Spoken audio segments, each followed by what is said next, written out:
أعوذ بالله من الشيطان الرجيم. بسم الله الرحمن الرحيم، والصلاة والسلام على المبعوث رحمة للعالمين، وعلى من دعا بدعوته وسار على نهجه بإحسان إلى يوم الدين. اتقوا الله عباد الله، اتقوا الله حق التقوى، وراقبوه في السر والنجوى، فقد قال مولانا جل وعلا: يا أيها الذين آمنوا اتقوا الله حق تقاته ولا تموتن إلا وأنتم مسلمون.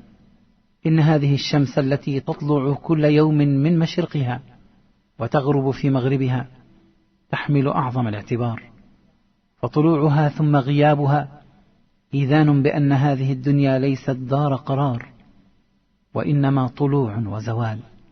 انظر إلى هذه الشهور، تهل فيها الأهلة صغيرة كما يولد الأطفال، ثم تنمو رويدا رويدا كما تنمو الأجسام، حتى إذا تكامل نموها أخذت في النقص والاضمحلال. وهكذا عمر الإنسان، تتجدد الأعوام عاما بعد عام، فإذا دخل العام الجديد نظر الإنسان إلى آخره نظر البعيد، ثم تمر به الأيام سراعا، فينصرم العام كلمح البصر، فإذا هو في آخر العام. هكذا عمر الإنسان، يتطلع إلى آخره تطلع البعيد، فإذا به قد هجم عليه الموت يؤمل الإنسان بطول العمر ويتسلى بالأماني، فإذا بحبل الأماني قد انصرم وبناء الأماني قد انهدم. قال أبو الدرداء رضي الله عنه: يا ابن آدم، إنما أنت أيام، فإذا ذهب منك يوم ذهب بعضك. وقال أبو حازم رحمه الله: عجبا لقوم يعملون لدار يرحلون إليها كل يوم مرحلة، كيف يفرح من يومه يهدم شهره، وشهره يهدم سنته، وسنته تهدم عمره، كيف يفرح من عمره يقوده إلى أجله، وحياته تقوده إلى موته.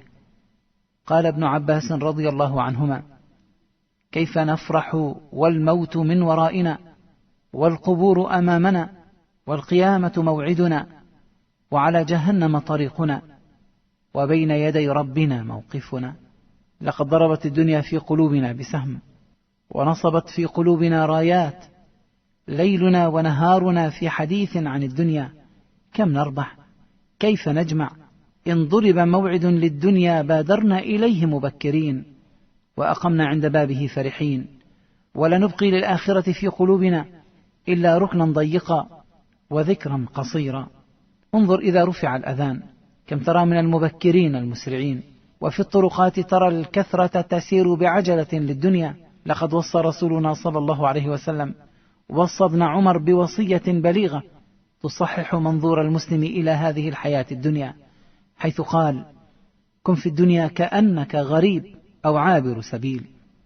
وعلى هذا فعابر السبيل يتقلل من الدنيا ويقصر الآمال ويستكثر من زاد الإيمان، حديثه تلاوة كتاب الله، وهمه المسابقة إلى الخيرات، فاليوم الذي مضى لا يعود.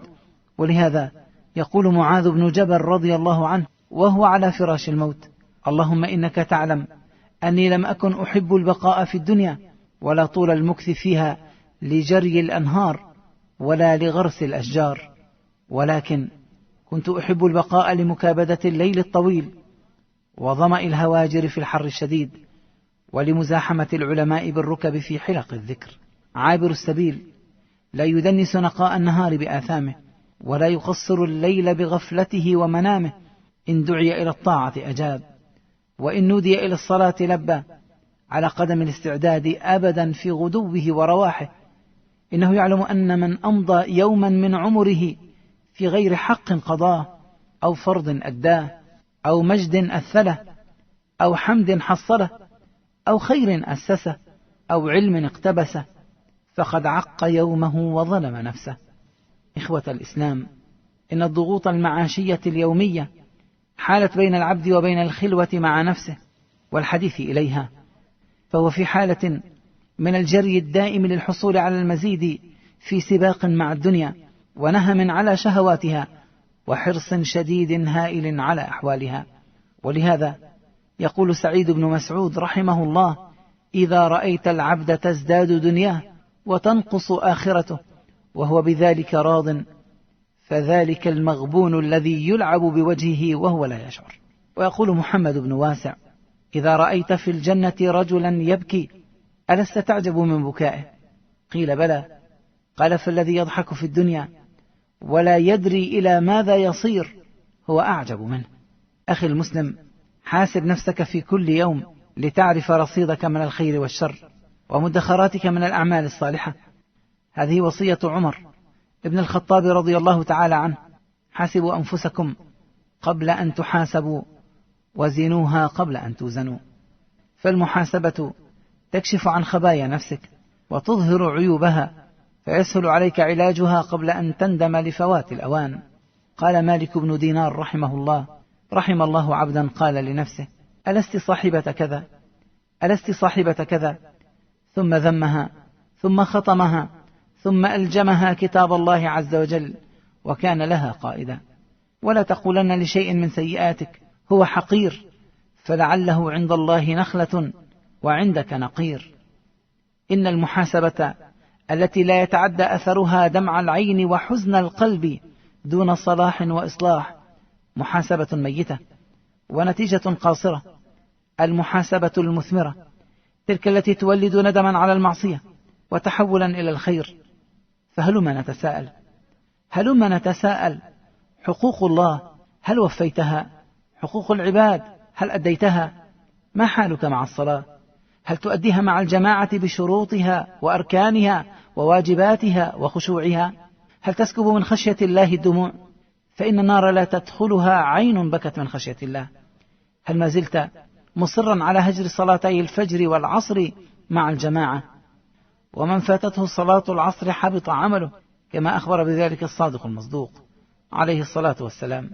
أما زلت غافلا عن تلاوة كتاب الله وقد كنت مقبلا عليه في شهر رمضان؟ النوافل والمستحبات لما تفرط فيها وهي علامة الإيمان وطريق محبة الرحمن؟ فقد ورد في الحديث القدسي: وما يزال عبدي يتقرب إلي بالنوافل حتى أحبه، فإذا أحببته كنت سمعه الذي يسمع به، وبصره الذي يبصر به، ويده التي يبطش بها، ورجله التي يمشي عليها. أخي الحبيب، ما الذي أهمك في أيامك الماضية وأخض مضجعك؟ لقمة تأكلها ولباس تلبسه، متعة عابرة، لذة عاجلة، مال تقتنيه وتجمعه، أم كان همك أن تحيا لله سالكا سبل مرضاته وجناته؟ ما الذي آلمك في أيامك الماضية؟ منصب لم تستطع تحصيله ودنيا لم تبلغ مناك فيها، أم أن دعوة الله تختلج في نفسك، فإذا علم نارها وارتفع لواؤها خفق القلب فرحا وتهادت النفوس سرورا، وإذا أصابتها العواصف والأدواء دمعت العين وحزنت النفس، وجأر اللسان يشكو إلى رب العباد أحوال العباد. هل كنت في الماضي زارعا للخير تغرس بكلماتك الفضائل وتنثر العطر بأفعالك، أم كنت تغرس الشر والسوء وتؤذي إخوانك؟ ذلك ماض لا حيلة لإرجاعه، وإن كنت تملك محو ذنوبه وسيئاته بالتوبة والاستغفار. أما عامك الجديد فإنك تملكه إن كتب الله لك فيه أجلا.